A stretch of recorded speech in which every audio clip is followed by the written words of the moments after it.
and to be reintroduced to the society where they can lead a productive life. The other thing I see, because of my experience with the state police, my job was basically to go out and arrest people. And we were quite proficient at it. But the thing of it is, it's social reform. If you go into a house at 2 o'clock in the morning and you're arresting someone for cooking crack cocaine, and there are 3 children in that house, and they're wondering what's going on, and they have no clue as to the environment they're living in, it really changes you as an individual. Because when you go to your home and you see your family and all of your houses in order, it makes you look at things quite differently. And I think that that is what drives me to try and strive to do the best job I can do. And if given this job, I can tell you this: we have to change the course we are on, and we have to improve the quality of life of the poor among us.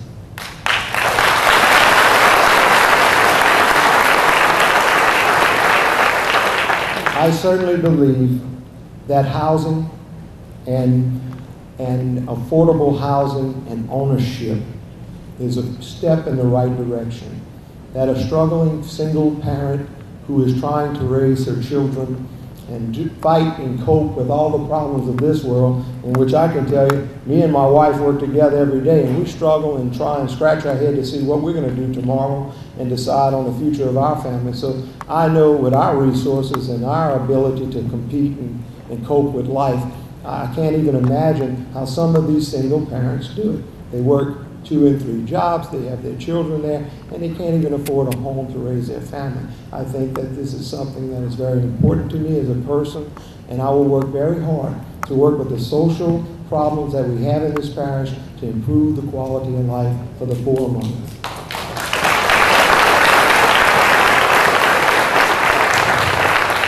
Drugs in its entirety, in its totality, is a very perplexing scenario. It is something that drives the common, working, good-hearted American crazy, because it's in us, it's part of us, and is a fabric of our very lives, whether we want to admit that or not. So what are we going to do about it? Well, I think I have a good idea. I have a good plan. Rehabilitation. We have to make rehabilitation for people that is viable and that works.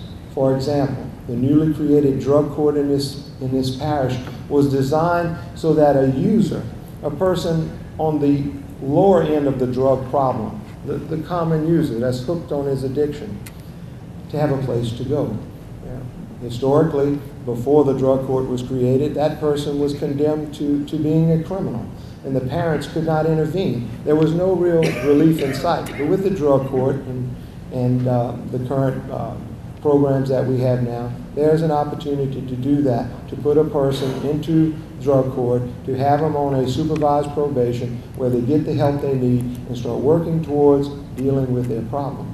And it's not nothing they're going to solve, it's something they have to manage and deal with the rest of their life.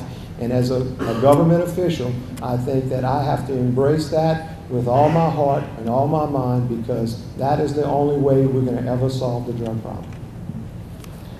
The other thing I look at that's important to me is also being involved in early child care. I've been studying this and looking at some of the things, and I've talked with certain people that told me that within the first 5 years of a child's life, their core value systems is developed.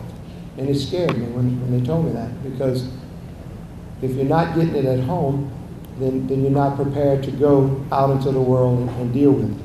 So I think that we should take an emphasis on single parents or young mothers or young families to have the opportunity to receive early child care where they can learn how to prepare their child for school and to be successful in life.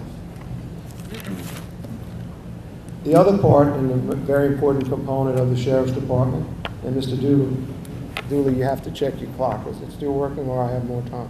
I was told to let you just go. Okay, thank You're the only one here. Okay, so then I must stop.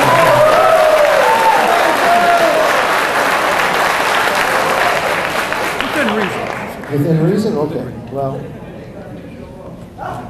fiscal responsibility involved with the resources of the parish.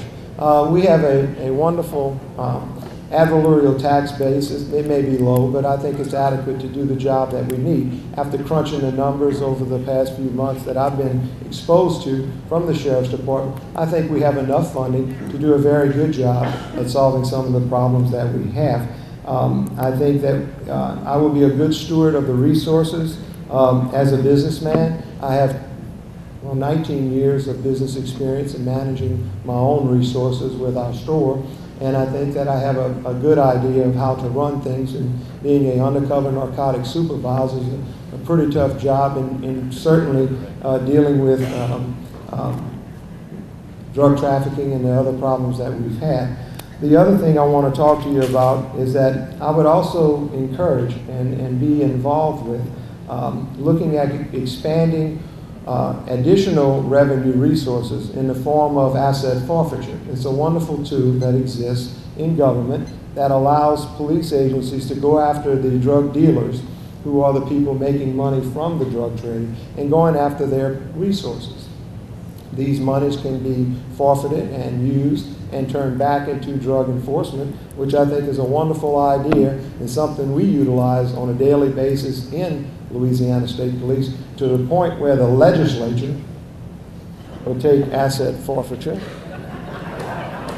and mandate that the troopers would almost have to be self-generating. So we'd have to catch guys to pay our salaries. But it never went to that extreme. However, I did see the direction that it may have gone, and I've left that now, so do what you will. The other thing is traffic enforcement. No one wants to talk about this because we all speed and we all drive, but certainly there are those revenues that are available by traffic enforcement and actually collecting a fine for someone breaking the law that can be utilized to fund and offset the cost of operating our police agencies. And I think it's something that, oh, the clock is working. And that was all I really had. But thank you for your time. And now I'm ready to answer the question.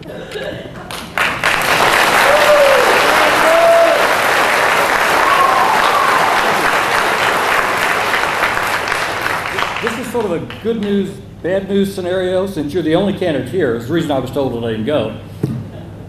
He gets to answer all 6 questions, but you don't have to do your own rebuttal. So, first question. What steps would you take to increase patrols on the night shift, and what steps would you put in place to assure the financial strength of the Sheriff's Office? This thing is killing me. I can't hear very well, and that thing is driving me nuts. But anyway, to answer that question, the first thing I would do to increase patrol on the night shift is to make deputies work at night.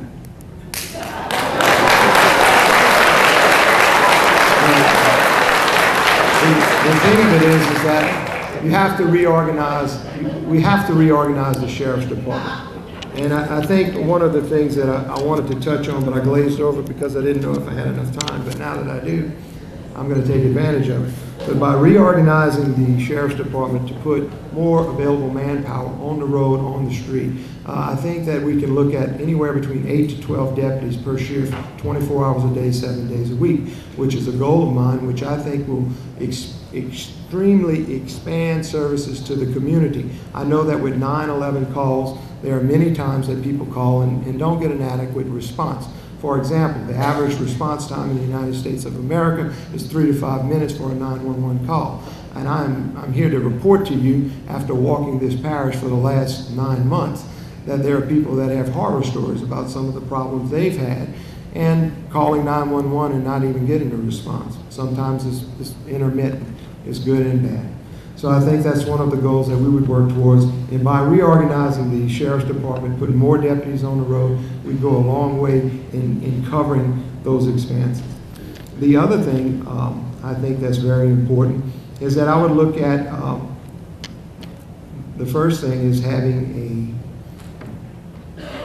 a formal chain of command by which the department, each individual, would be the obligation of a supervisor. That supervisor would be obligated to a supervisor who would in turn be obligated to me.